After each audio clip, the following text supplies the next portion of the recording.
Ya, a ver, seguimos chicos. A ver, cuando hablemos de... Ahora vamos ya con gram negativos, ¿ya? Ya hablamos bastante de gram positivos, hemos tratado de cubrir todo lo que es gram positivos. Miren, gram negativos, la mayoría van a ser móviles, excepto dos. Y esos dos que tienen que saber son Klebsiella y Shigella. Y la mayoría son no capsulados. También excepto dos, Klebsiella y Escherichia coli. ¿Ya? Mm, Después son no exigentes, es decir, a nivel de diagnóstico, los cultivos que pueden pedir uno es un agar sangre y ya la mayoría sal, o sea, no tienes que hacer agares muy especiales para el diagnóstico. Miren, la mayoría de enterobacterias son comensales, es decir, están en nuestro tubo gastrointestinal de por sí. Hay muchas que son patógenas, sí. Shigella, Salmonella, Yersinia, Campylobacter, usualmente son patógenas. Las comensales son estas, miren.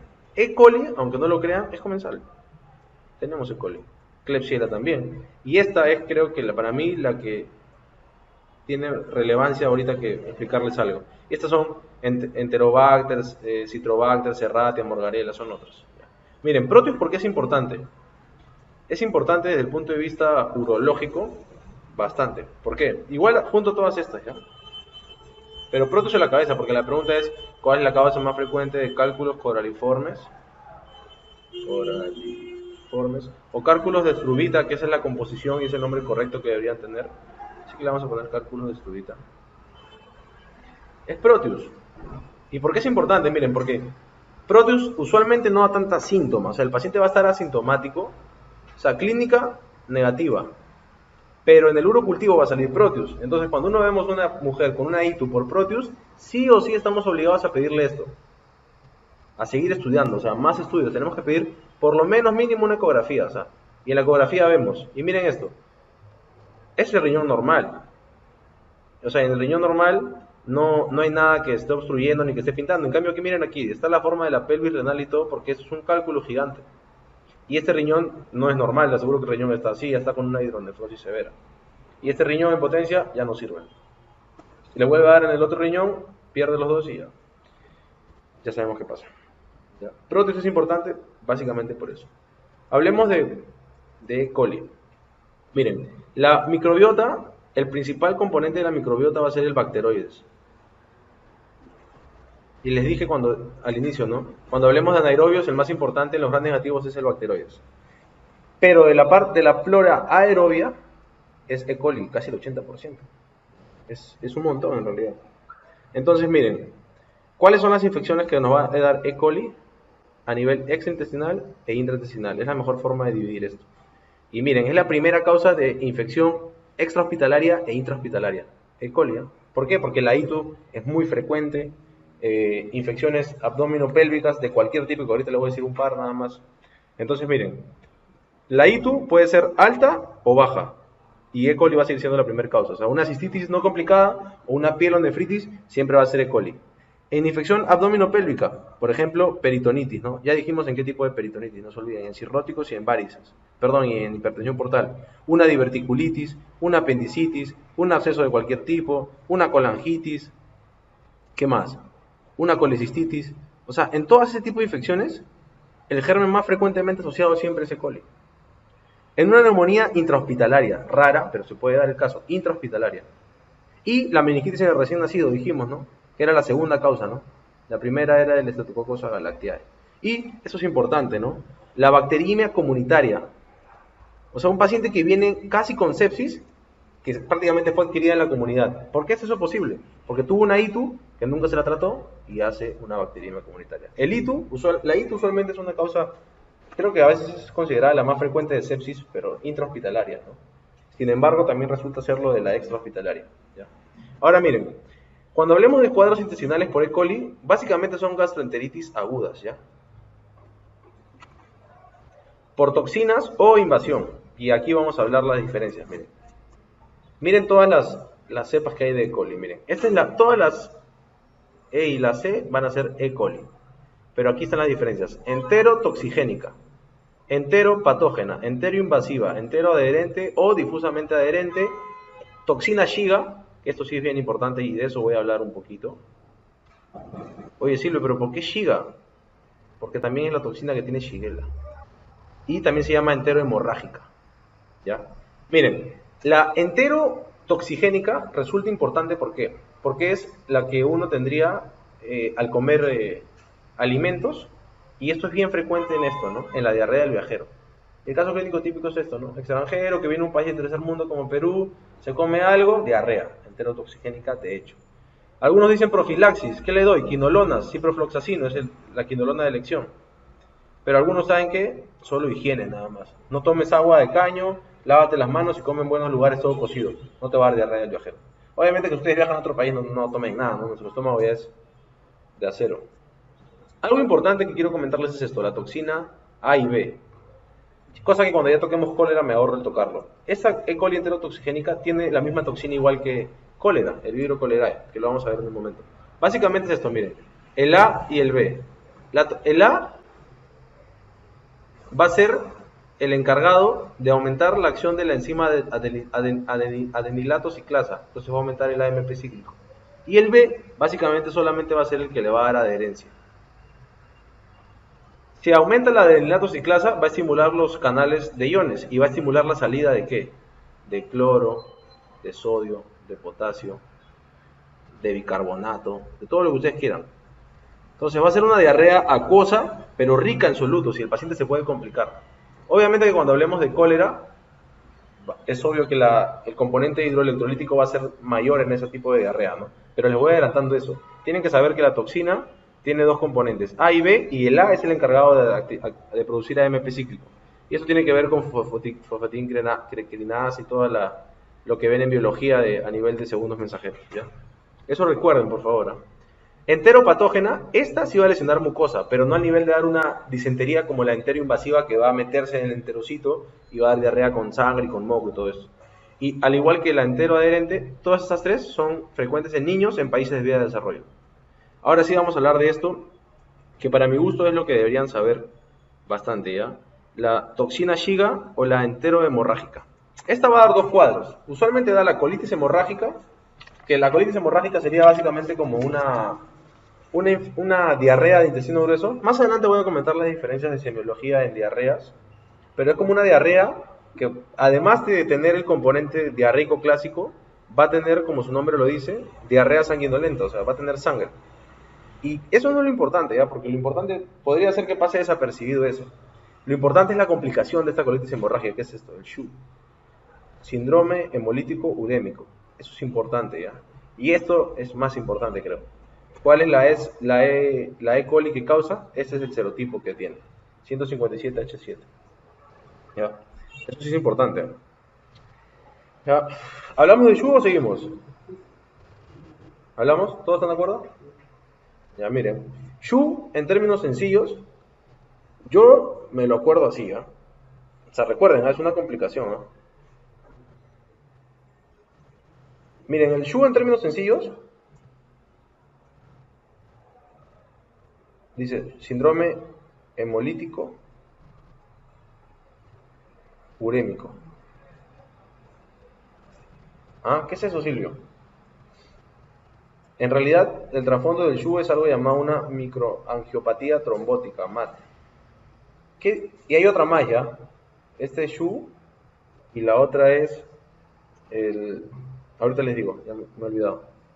La cuestión está en que la microangiopatía trombótica es la púrpura trombocitopénica trombótica, es la otra, PTT. No es púrpura trombocitopénica hepática. Tiene diferencias y eso ya lo revisan, eso se mata. La cuestión es que la microangiopatía trombótica es como una especie de que si aquí este es el vasos pequeños, porque esto va a darse en vasos pequeños, es como que han habido múltiples fisuras. Y en esas fisuritas se van formando trombos. Entonces cuando pasa un eritrocito por acá, si el eritrocito entra así bonito, ¿cómo va a salir cuando en su pared el diámetro tan pequeño pasa y se golpea por todos lados con trombos? Pucha, ese eritrocito va a salir hecho leña, pero va a salir así roto, va a salir así medio fregado. Y eso tiene un nombre, ¿no? Eso se llaman esquistocitos. Y el nefrotis de lámina periférica, este es diagnóstico en realidad diagnóstico de MAT, pero es importante saber en el SHU, ¿ya? Entonces miren, hemolítico y urémico. ¿Por qué? Porque va a tener una anemia hemolítica autoinmune. Esta es la clínica. y va a tener una falla renal, caracterizada por oliguria. Y les dije que había trombos, los trombos se pegaban, ¿no? Entonces va a haber una trombocitopenia, pero por consumo. O sea, las plaquetas van a bajar, pero porque se han consumido todas, o gran parte de ellas. O no, en realidad se han consumido nada más. El motivo de consulta es este, oliguria. El paciente viene, doctor, mi hijo no orina, hace 2 semanas tuvo una diarrea, listo, no se diga más. ¿Cuál es el tratamiento? El tratamiento de la falla renal nada más. Le hacemos diálisis y no tiene tratamiento específico. Recuerden, el esquistocitos en frotis de sangre periférica es clave, ¿ah? ¿Cuál es la diferencia con el PTT? Ya lo revisan. Acá es más neurológico, acá es niños, acá es mujeres más grandes, etc. Listo, miren. El diagnóstico usualmente es clínico, ¿no? Oye, has comido algo, no sé, algo por ahí en condiciones no adecuadas, en algún lugar. Sí, doctor, sí, no. Miren, la reacción inflamatoria que les dije es esto, ¿no? Positiva para infección, negativa para toxinas. ¿Esto es importante? Sí, ya en realidad dicen que es desfasado pedir esto ya. Pero estamos en Perú, así que aquí nunca nada es desfasado. Uno pide reacción inflamatoria en heces, así se llama el examen. Básicamente lo que uno mide es leucocitos.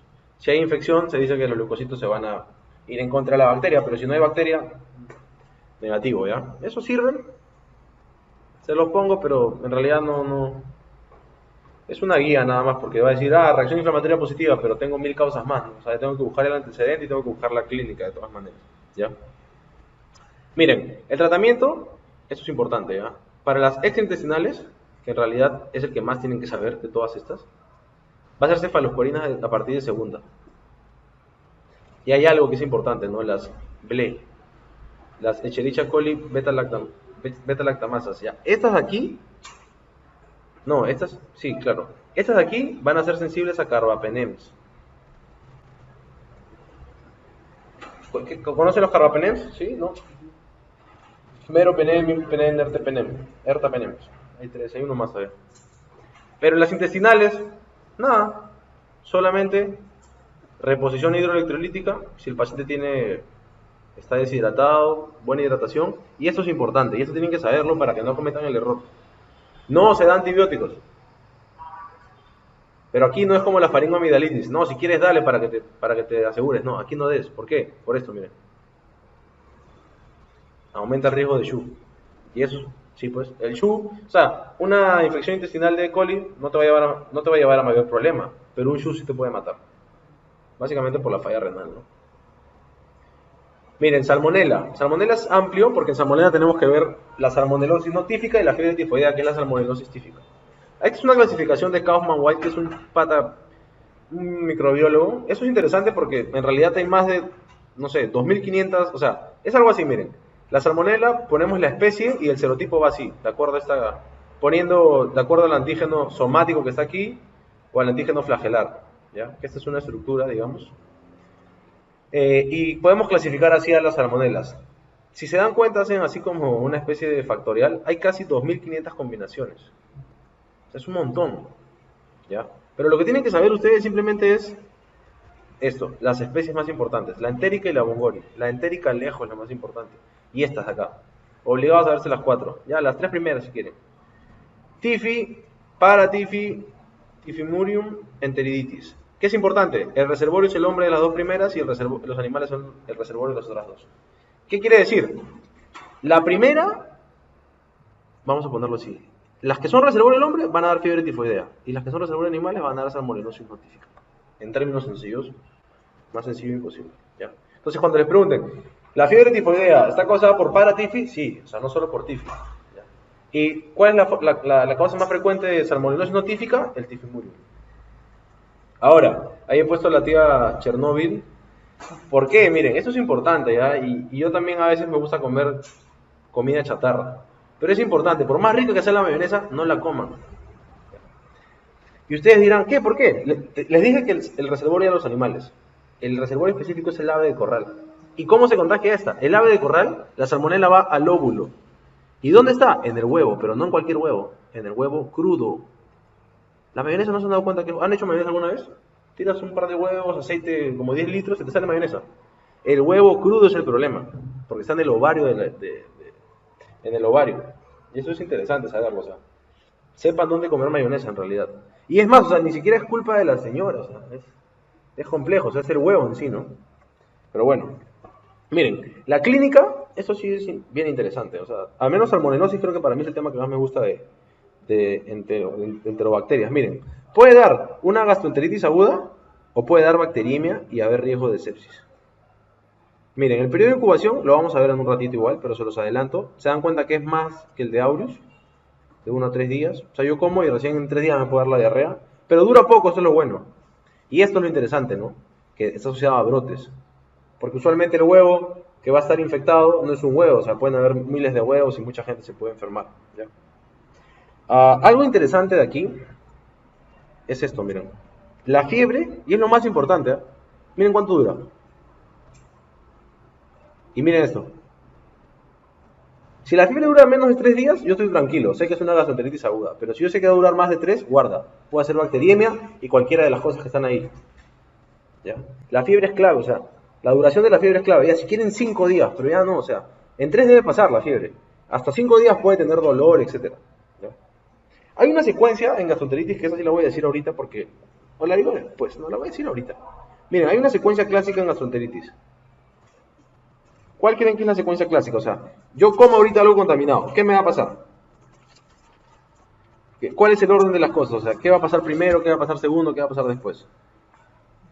Usualmente tú comes ahorita algo y te va a dar primero dolor, luego te va a dar vómitos y luego te va a dar diarrea. ¿Ya? Y por eso van a ver algunas cosas que no cumplen con todas. Pero esa es la secuencia típica. O sea, yo voy a tener dolor, puedo vomitar y si no vomito de frente diarrea. Vamos a ver en cólera, y se los adelanto, en cólera no se cumple esa secuencia. Ya vamos a ver luego qué es. Miren, algo típico de la salmonellosis dicen que la diarrea es verdosa. Por ahí les ayuda, ¿no? Es interesante a veces preguntar semiología y sus heces de qué color son, y los pacientes se ríen, ¿no? Puede ser que a veces si es verde, ya, o comió tallarines verdes o es salmonellosis, una de dos. Miren, usualmente esta da hemorragia, da una especie de invasión. Y por eso es que, eh, de todas maneras, a pesar de que es invasiva, el cuerpo es capaz de eliminarla y no es necesario dar antibiótico. ¿Ya? Y por lo tanto no hay portador crónico. O sea, el paciente tiene su episodio de gastroenteritis aguda y se recupera a los 5 días. Entonces, el hombre no va a contagiar, por eso dijimos que el reservorio es el animal. Entonces no hay portador crónico. Y esto, acuérdense. ¿Por qué? Porque en la fiebre tifoidea sí hay portador crónico y es el hombre. La bacteriemia. O sea, yo tengo una gastroenteritis aguda y progresa la bacteriemia. ¿Qué cuadros puedo hacer? Estos de aquí, miren. Aneurisma micótico. Esto es interesante. En cardio tal vez lo han visto, no sé. Miren, el aneurisma micótico no es más que un aneurisma, o sea, las arterias renales, debajo de las arterias renales, usualmente esa es la localización, se hace una bolita. Es como que se disecan las capas. ¿Ya? Y está causado, micótico, se dice hongo, ¿no? O sea, sí, la primera causa es hongos, de hecho, la primera causa de hecho que es hongo. Pero la segunda causa es bacterias, y la bacteria más asociada es salmonella. ¿Ya?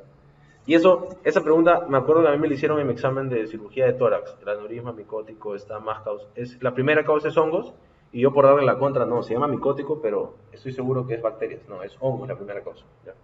Y la primera, o sea, y de todas maneras, o sea, y el hongo más frecuente es Aspergillus. Pero Salmonella es la bacteria más asociada. ¿Ya? Puede haber luego abscesos esplénicos, puede haber luego artritis, osteomielitis. Aquí, esto sí es importante. ¿Qué es esto? HEBS. Hemoglobina S es la hemoglobina característica de la anemia o de la drepanocitosis o la de la anemia de células falciformes. Y la causa más frecuente de artritis y osteomielitis en gente con esa enfermedad es salmonellosis noticia, salmonella. ¿Ya? Eso es un dato que deben de tenerlo. Miren, sepsis recurrente, es decir, paciente que tiene más de 3 episodios al año por salmonellosis, criterio SIDA. ¿Ya? No VIH, SIDA, o sea, el paciente tiene SIDA ya. Vamos a ver luego en la clase de VIH todos los criterios de SIDA, pero he puesto varios, porque varias de las enfermedades que vamos a ver son criterios de SIDA. El tratamiento, rehidratación, no antibiótico. ¿Por qué? El antibiótico prolonga, hace que la duración sea más de la enfermedad. Excepto, siempre como medicina, todo tiene excepto. Miren todas esas 6. Y eso han preguntado en el ENAM de hace un año, creo. Un paciente tenía 65 años, salmonellosis no típica, manejo. Todo el mundo marcaba de rehidratación. No, antibióticos se le da. ¿Qué antibióticos? Lo mismo que para salmonella, para fiebre tifoidea, lo vamos a ver en un momento. Miren, menores de 3 meses, mayores de 60, gestantes, cardiópatas, inmunosuprimidos, células falciformes y bacteriemia. Y aquí he puesto bartonelosis, la vamos a ver más adelante, ojalá lleguemos. La enfermedad de Carrión es un factor de riesgo para hacer bacteriemia por salmonelosis. ¿Ya? Diagnóstico, coprocultivo de elección. Obviamente, que si está en bacteriemia, podemos pedir hemocultivo, ¿ya? Fiebre tifoidea, o fiebre entérica, ya dijimos, bacilo de Eber. Miren, he puesto esto a propósito, esto de aquí. Órgano, ya han llevado visto, ¿eh? Más frescos que yo están ustedes. Órgano. Es vesícula biliar. Y lo que tienen que saber es esto, lo que estoy, por algo lo he puesto, esta estructura de aquí. Se llaman los senos de Rokitansky-Achov. No es la única enfermedad en la cual van a estar ya, pero la vesícula biliar va a ser el lugar donde va a ser el reservorio en humanos de la salmonelosis. Entonces, ¿cómo me contagio si el humano es el que tiene el reservorio? Básicamente el humano hace sus necesidades y el agua llega a contaminarse de alguna manera. Puede ser por mala higiene del mismo, ¿no? Que contamina a más personas, un cocinero, etc. Ahora, la clínica, es interesante esto, ¿ya? Y esto sí, por favor, asterisco. La clínica es más sistema que digestiva. O sea, con decirle que la diarrea solo está de 10 a 20%, a veces ni hay diarrea. O sea, la fiebre tifoidea, a diferencia de las anteriores, es una enterobacteria que da más clínica sistémica, o sea, es un compromiso general. Es una enfermedad para un internista, definitivamente, porque es una enfermedad compleja a veces de diagnosticar. Y casi siempre cuando hay fiebre de origen desconocido, que es un cuadro que les recomiendo que lean, piden para fiebre tifoidea, porque puede ser de todas maneras. Aquí, la mejor forma de estudiar la fiebre tifoidea con respecto a su clínica es viéndolo por semanas. El periodo de incubación dura 3 semanas, pero se dice que la enfermedad dura 4 semanas. Y luego de esas 4 semanas te curaste, mentira, sigues portador crónico. Por eso debemos usar antibióticos. Miren, la primera semana, lo característico es más, lo voy adelantando, miren, primera, segunda y tercera semana, en todas hay fiebre, ¿ya? Por algo se llama fiebre tifoidea, no tiene que haber fiebre. Y esta es la forma de graficar la fiebre en la fiebre tifoidea. Miren, hasta aquí y hasta aquí. Primera semana, segunda semana, tercera semana. Y es así. En la segunda semana la fiebre se dice que está en meseta. No, dromedarios de Bruselas, lo vamos a ver después. Pero se dan cuenta que la fiebre asciende, se queda alta y luego baja. Y eso es interesante, ¿eh? El patrón se puede preguntar. ¿Qué es tiflitis? Es un término interesante porque es propio de la enfermedad tifoidea, tiflitis. Es una especie de dolor sordo en la fosa ilíaca derecha. Por ahí podría pasar como una apendicitis, lo que sea. Y si uno pone su estetoscopio, los ruidos cerebrales están aumentados, dícese. Pero es característico. Y lo otro es la cefalea, ¿ya? Y miren, la diarrea. Esto por favor acuérdense. Diarrea es infrecuente. Es más, a veces ni hay. ¿Y cuándo hay? Cuando son niños. En niños se asocia diarrea y estreñimiento en la segunda semana a adultos, ¿ya? Esto lo voy a poner aquí. Niños, diarrea, estreñimiento a adultos. No se olviden, ¿eh? Eso es importante. Porque si uno no lee diarrea, uno por ahí no lee diarrea y dice, ya no es fiebre tifoidea. No, al contrario, es fiebre tifoidea. Bueno, seguimos. ¿El estado tífico a qué se refiere en la segunda semana? Se refiere a un cuadro de disminuye el nivel de conciencia. O sea, el paciente ya no va a estar lúcido, el paciente puede estar somnoliento, puede estar hasta omnibulado, responde a estímulos con mayor energía, que tenemos que ponerle más energía para poder reaccionar, hablar con el paciente va a estar como medio dormido, medio tontado. La roceola tífica es una especie de exantema en todo el cuerpo, es propio de la enfermedad. O sea, exantemas es un tema súper complejo, de verdad. Pero si tenemos toda la demás clínica y un exantema, hacemos unidad clínica, no hay que necesariamente pensar que es otra causa. Y esto es interesante, ¿no? En la segunda semana recién hace hepatoesplenomegalia. Y más hepato que espleno, ¿ya? Algo que es súper interesante, ¿ya? Y que lo tiene tifoidea y lo tiene Brucela, ¿ya? ¿Alguien sabe qué es el signo de Faguet? ¿No? Miren, si uno tiene fiebre, ¿qué debe pasar con el pulso? ¿Qué debe pasar con la frecuencia cardíaca? debe aumentar. ¿Y debe aumentar cuánto? A ver. Se dice, más o menos, ¿no? Se dice que por 1 grado de temperatura que aumenta, debe aumentar de 10 a 15 latidos por minuto. Y también la frecuencia respiratoria de 3 a 5, dicen. Pero eso ya es más relativo. Pero aquí tienen que saber esto. ¿Por qué? Porque esto es importante. Hay bradicardia. Y es una bradicardia relativa, ¿no? Porque en realidad no tiene sentido que tenga bradicardia. Y eso es el signo de Faguet, la disociación pulso-temperatura. Faguet. Esto es semio, ¿ah? No lo han leído. Bruselas es la otra que da, ¿ya? Pero acuérdense en tifoidea, porque es más interesante a veces. Siempre traten de acordarse las enfermedades que son aparentemente no tan difíciles. Acuérdense esa característica que las diferencia del resto y van a acordarse de la enfermedad luego, porque si no, créanme que se olvidan de todo. Listo, seguimos. La tercera semana es donde va a haber complicaciones. ¿Qué complicación es la más frecuente? Va a haber perforación intestinal. Y la otra, hemorragia digestiva. ¿Ya? Bueno, complicaciones, sí, y es interesante esta fase porque esta es la fase a donde no debería llegar el paciente, pues porque tiene el riesgo de perforarse, hacer una peritonitis y complicarse innecesariamente. O sea, nosotros deberíamos hacer el diagnóstico máximo en la segunda semana. O sea, en la primera semana hacer el diagnóstico está más difícil, sí, pero debemos sospecharlo y de acuerdo a eso pedir exámenes, que ahorita los vamos a ver. Y en la cuarta semana es donde el paciente ya se recupera y se vuelve portador crónico, eso es importante. ¿Cuántos de nosotros seremos portadores crónicos? No sabemos. Podríamos tenido fiebre en algún momento, pasó desapercibida. Ya le dijimos, no senos de Rojkitansky, asco. Seguimos. El diagnóstico, eso es importante. Los leucocitos van a estar disminuidos, pero va a haber desviación izquierda. O sea, los neutrófilos aumentados. Pero eso es solo para orientarme más, o sea, para tener más cerca la enfermedad, para diagnosticarlo. Pero miren, el diagnóstico definitivo se hace con esto. Primera y segunda semana, hemo o mielocultivo. Tercera y cuarta semana, coprocultivo. No te entiendo, Silvio, ¿por qué? Básicamente por esto, miren, hace este recorrido. Cuando están las placas de Peyer, es cuando yo me infecto, comienza. Pasa al sistema retículo endotelial. ¿Cuál es el sistema retículo endotelial? Vaso, hígado, básicamente donde hay macrófagos, vaso, hígado, ganglios. Y por eso hay hepatoesplenomegalia. Y al último la vesícula. Y de la vesícula, ¿ustedes no creen que pasaría por el colédoco, por el cístico, a las heces al final? Entonces básicamente es lógica. Y ahí es cuando hay las complicaciones en la tercera, o sea, cuando yo tengo que decir en mi cabeza, primera y segunda, la bacteria va a estar en sangre. Tercera y cuarta, la bacteria va a estar ya en heces. Y así diagnostico. Primera y segunda semana, hemo y mielocultivo. Tercera y cuarta, copro. Pero espérate, quiero más. Ya, miren. Hemocultivo es el de elección. ¿Por qué? Porque es fácil tomar una muestra de sangre. Pero a ver, sácale una muestra de médula ósea. Nadie lo hace. Pero sin embargo, este es el de mayor rentabilidad diagnóstica. Y las preguntas pueden ir por ahí, ¿no? Así que esa diferencia tienen que tenerlo en cuenta, ¿ok? Y miren, el test de Widal. Esto es histórico, es como hablar de ácido. El test de Widal trabaja con esto, con el antígeno O. ¿Ya? Y lo detecta. Pero el problema es que hay muchos falsos positivos, así que no tiene mayor relevancia hoy en día. O sea, pedir test de Widal, ese doctor sigue en 1980. Falsos positivos con Nitu, con Brucella, con Salmonella notifica, o sea, con todo. No, o sea, no tiene sentido.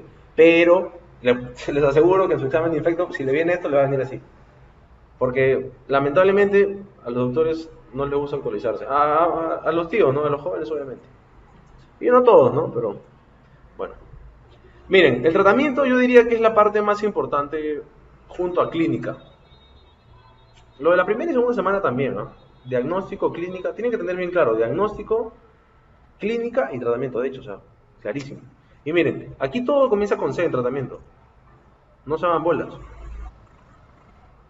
De elección, cipro, de hecho, el primero, de hecho. No, pero guarda, o sea, ciprofloxacino, ¿qué es?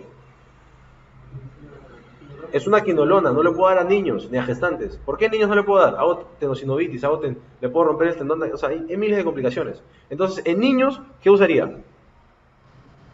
En niños puedo usar, por ejemplo, amoxi, igual que en gestantes, ¿se dan cuenta? O sea, tengo que usar pautas más bajas, no voy a meterle con todo a un niño. Cotrimoxazol es buenísimo. ¿Sabes cuál es el problema? En Perú se usa ya, pero en España ya no lo usan. ¿Por qué? Eso lo tienen que ver, ¿ah? Cotrimoxazol da aplasia medular. O sea, te baja las 3 series, te las tumba, te las tira al piso. Ese es el principal efecto adverso, por decirlo así, del cotrimoxazol. Y por eso mucha gente, por no decir que gran cantidad de personas le tienen miedo al cotrimoxazol. Pero aquí en Perú es En la guía sale como primera línea, tengan cuidado con eso. ¿Ya? Y bueno, y en gestantes, no se olviden, ¿no? En gestantes sí se puede usar, ustedes cuando revisen un poco antibióticos, en gestantes sí se pueden usar cefalosporinas, se pueden usar todo eso. En gestantes no hay contraindicación de cefalosporinas. O sea, puede usar todo lo que es penicilinas en gestantes. ¿Ya? Miren, ahora, ¿cuánto dura el tratamiento? 7 días. ¿Cuándo doy corticoides si el paciente es grave? Y cuando es portador, ¿qué hago? Doy cipro por esa cantidad, mira. 4 a 7, 6 semanas, es un montón. ¿Y qué pasa si el paciente, pucha, doctor, también tiene su cálculo? Ah, le saco la vesícula, pues no me hago problema. Pero la colecistectomía no es la primera opción para un portador crónico, tengo que darle antibiótico. Y en realidad no tiene mayor relevancia, o sea, tiene mayor relevancia no operar al paciente que no tiene cálculos y tiene fiebre tifoidea portador, por ejemplo. ¿Qué haría?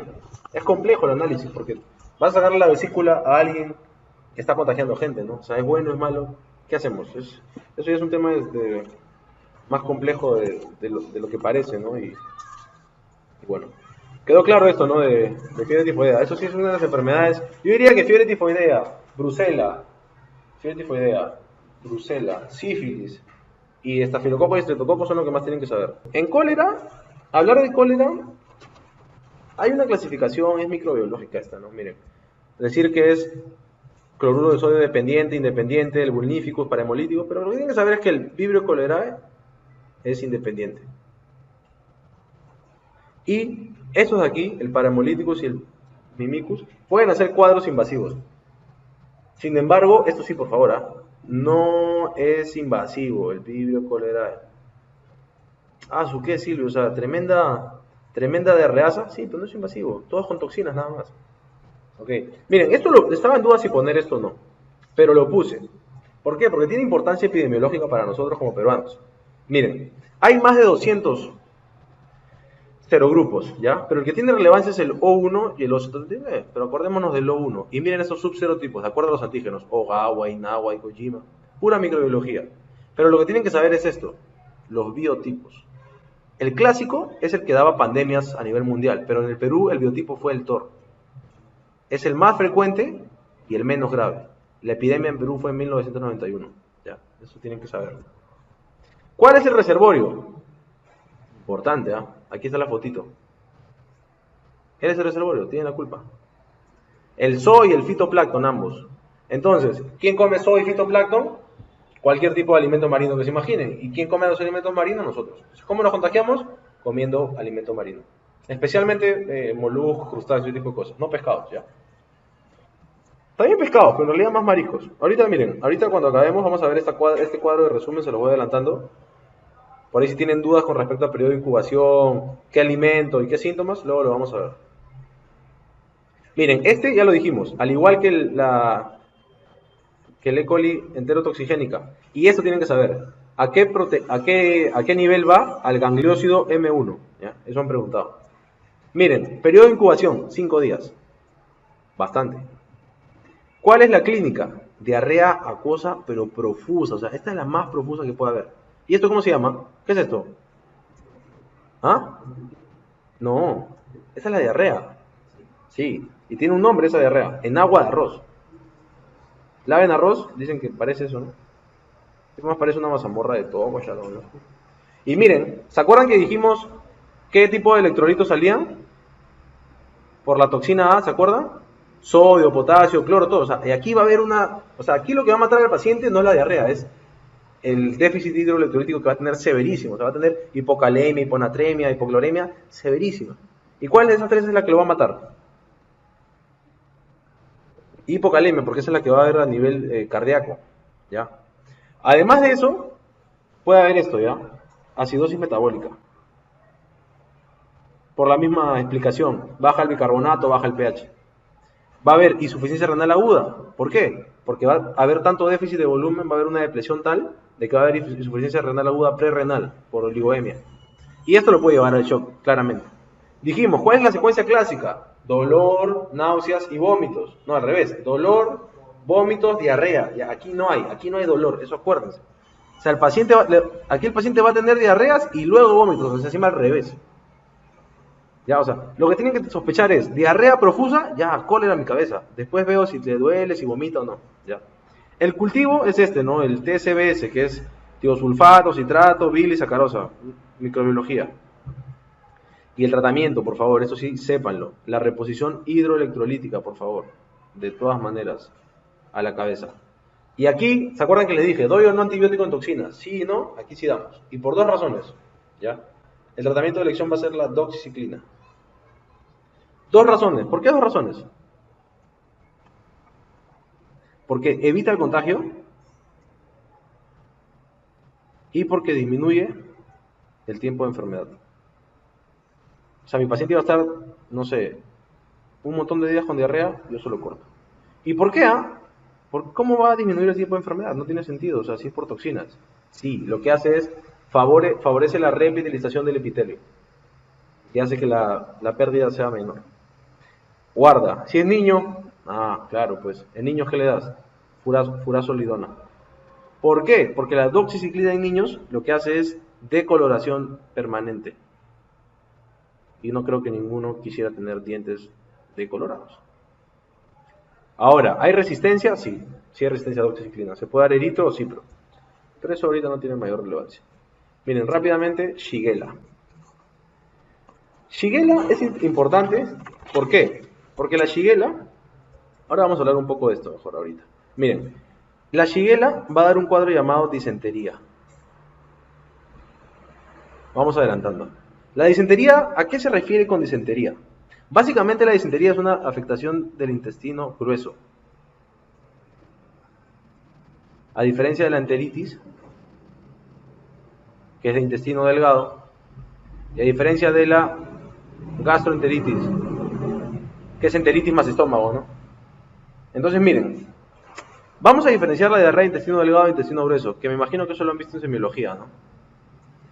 La de intestino grueso va a tener más frecuencia, pero va a ser menor el volumen. En cambio aquí va a ser más volumen. Y usualmente son así muchas bolitas, aquí es menos, aquí es más agua en la de intestino grueso. El intestino delgado es más contenido, pero más disperso. Y algo interesante ya, aquí se dice que puede haber dolor periumbilical. Aquí se dice que sí o sí, por ejemplo, en una disentería, para la disentería tiene que tener moco y sangre en su diarrea. Esa es la característica clave. Y también se dice que hay pujo y tenesmo. En cambio, en la gastroenteritis, o sea, aquí más bien puede haber náuseas y vómitos más prominentes. También puede haber diarrea, claro. E incluso en la gastroenteritis se menciona que puede haber fiebre, ¿ya?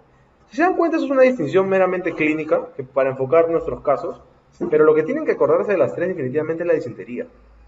Y por eso, o sea, es fácil, moco y sangre, y ya está. Ahora, la disentería tiene causas, y la más frecuente lamentablemente no es la bacteriana, sino la meviana. Y tiene tres causas, ¿ya? Shigella es una, la otra es la entamoeba histolítica, lo vamos a ver en la otra clase, no se preocupen, y la otra que también es el Balantidium coli. Estos dos son protozoos. Pero esta es la disentería bacteriana. O sea, Shigella, y aquí está, ¿no? Disentería basilar. Luego lo vamos a ver en un momentito, ¿ya? Eso es como para darnos un fondo general, ¿no? En la disentería también puede haber fiebre, claro que sí. Y ya, miren, ahora, Shigella, esto también es importante decírselo, miren. El hombre es reservorio de cuatro enterobacterias. ¿Ya? 4 nada más. ¿Cuáles son? Salmonella typhi, Shigella, cólera y Giardia. ¿Ya? Cuando lean guías van a ver que están así las 4. O sea, en estos 4 va a haber la fase de portador crónico, etc. ¿Ya? Entonces, el reservorio, humanos. ¿Cómo puede ser la transmisión? ¿Por contacto directo o por agua? Y no hay portador crónico, a pesar de que el reservorio sea el humano. Eso es como una especie de contradicción, si quieren ponerlo así. Que es, usualmente, en muchas de estas infecciones, lo más frecuente es que te dé nada, asintomático, o te puede dar una diarrea acuosa, pero te puede complicar con una disentería basilar, que ya explicamos la clínica. Miren, la clasificación de las Shigellas es así, según el antígeno Disenteriae, Flexneri, Bodi y Sonei. La que tienen que saber, ¿por qué digo que tienen que saber esta? La Flexneri, ¿ya? Porque está asociado a esto, a contacto directo, transmisión por sexo anal, hombre-hombre, HH. ¿Ya?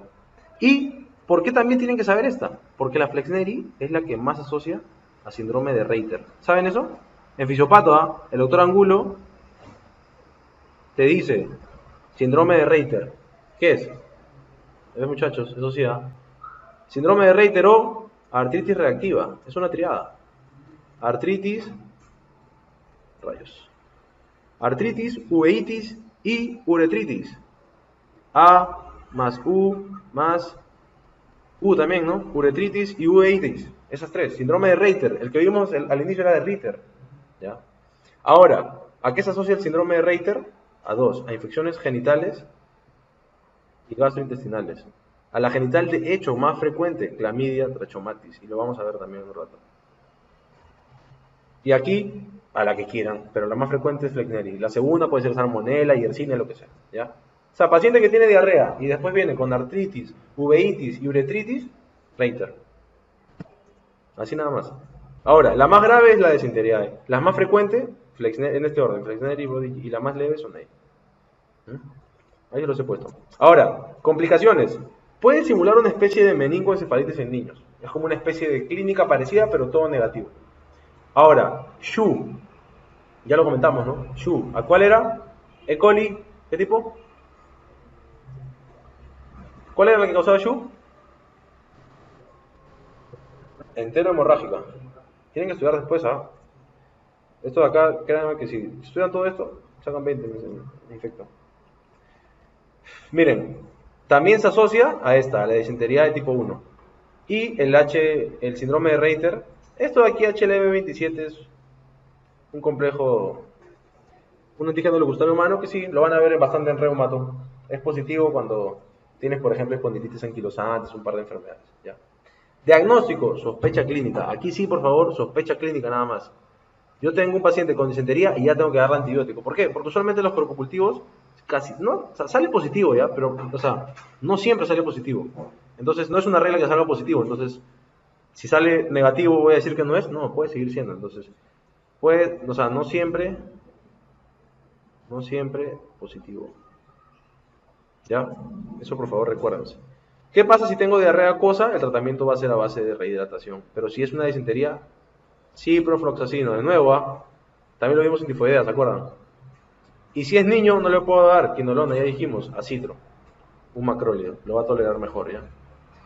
Yersinia. Las que me van a interesar ahorita son estas dos. Enterocolitis y pseudotuberculosis. Yersinia pestis, ¿qué causa? Peste, lo vamos a ver en un rato.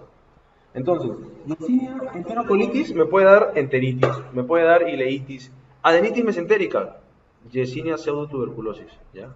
Eritema nodoso, artritis reactiva y bacteriemia. Voy a hablar un poquito, enteritis ya comentamos, ¿se acuerdan? Una diarrea de intestino delgado. Vamos a hablar un poquito solamente de adenitis mesentérica, porque es importante, ¿ya? Miren, adenitis mesentérica es el principal diagnóstico diferencial de apendicitis aguda. Diagnóstico diferencial de apendicitis aguda. ¿Por qué? Porque va a ser un niño que va a venir igualito con apendicitis. Dolor en fosa ilíaca derecha, puede tener fiebre, puede tener mil cosas. Hay un signo de Calvin, pero eso ya no tiene mucha relevancia. Pero sí, o sea, se confunden. A veces operan apendicitis pues, y eran adenitis mesentéricas. Adenitis mesentéricas es como que los ganglios, o sea, la apéndice es como una especie de bolsita y los ganglios, cuando te da apéndice normalmente, apendicitis, se obstruye la base por una piedra o por un cálculo. Una cuestión así, miren, vamos a dibujarlo. O sea, es como que si esta es el apéndice, se obstruye aquí con un fecalito, pero en una adenitis mesentérica es que los ganglios inflamen esta base y se inflame el apéndice, pues. Pero, o sea, la adenitis mesentérica no hay una verdadera inflamación del apéndice, pero hacen un dolor parecido al apéndice, no sé si me dejo entender. Porque hay otra causa de apendicitis que no es por fecalito, es por hiperplasia de las amígdalas que hay acá. No se mareen, o sea, adenitis mesentérica, principal diagnóstico diferencial de adenitis aguda, y es por Yersinia pseudotuberculosis. También puede ser viral, ¿ya? Y es más, o sea, la causa más frecuente es viral, pero la bacteria que la causa es esa. Eritema nodoso es lo de la foto de aquí. Es una paniculitis, eso lo van a ver cuando lleven dermato. Artritis reactiva, ¿qué es? Síndrome de Reiter, ya lo dijimos. ¿Y cuándo Yersinia va a haber riesgo de bacteriemia, o sea, de sepsis? En condiciones que esté el fierro elevado en el cuerpo. ¿Cuáles son? Insuficiencia cardíaca congestiva, hepatopatía crónica, O sea, es decir, cirrosis. Una anemia hemolítica, claro, pues porque la hemoglobina va a estar nadando, una anemia hemolítica. Y esta última, ¿no? La hemocromatosis. ¿Qué cromosoma? 6. Eso no. Hemocromatosis. Esas 4 condiciones van a ser. ¿Por qué? Porque cuando el paciente tenga esto, solamente ahí voy a dar ciprofloxacino. De nuevo, ciprofloxacino, miren, lo estamos viendo en Shigella, lo estamos viendo en Yersinia y lo vimos en fiebre tifoidea. Ciprofloxacino está en varias. Riesgo de sepsis. Aquí he puesto 4. ¿Cuál más? Diabetes mellitus, me faltó decirles. ¿Ya? En esas 5, aquí está 5. En estas 5 voy a dar ciprofloxacino. Y en niños, sintomático, nada más. Campylobacter, de lejos, el más frecuente, y Yeyuni. Estos dos de aquí, Fetus y Coli, dicen que tiene tropismo cardiovascular, puede hacer endocarditis, aneurismas. ¿Cuál es el antecedente en Campylobacter? Que es clave esto. El paciente ha comido o cría aves. Pollo a la brasa, por ejemplo. Te comes tu pollazo, Campylobacter. Y esto es importante, 2 años lactantes es la incidencia máxima de Campylobacter. ¿Ya? La clínica, una enteritis, una artritis reactiva y esto. Polirradiculoneuropatía desmielinizante inflamatoria aguda, Guillain-Barré. Es la principal causa de síndrome de Guillain-Barré. Eso tienen que saberlo. Y de cajón, porque Guillain-Barré hay, a cada rato sale, pero acá es por enterovirus lo que sale. Pero hay Guillain-Barré por eso y tienen que saberlo de hecho. Y miren, el 20-40% es bastante. ¿Ya? Y aquí, ¿por qué le pongo DDX? Diagnóstico diferencial de enfermedad inflamatoria intestinal. Enfermedad de Crohn, básicamente, o colitis ulcerativa. Eso ya lo van a ver luego. ¿Pero por qué? Porque Campylobacter se parece bastante. Diagnóstico coprocultivo, y aquí sí, miren. Eritromicina, un macrólido de elección. ¿Por qué? ¿Por qué dijimos? La incidencia máxima es en menores de 2 años. No le voy a dar ciprofloxacino en un menor de 2 años. Básicamente por la edad. Ahora miren, diarrea. ¿Cómo defino diarrea? Aumento de la frecuencia o disminución de la consistencia. Básicamente eso. ¿Ya? No solamente es, no doctor, yo voy al baño 7 veces al día.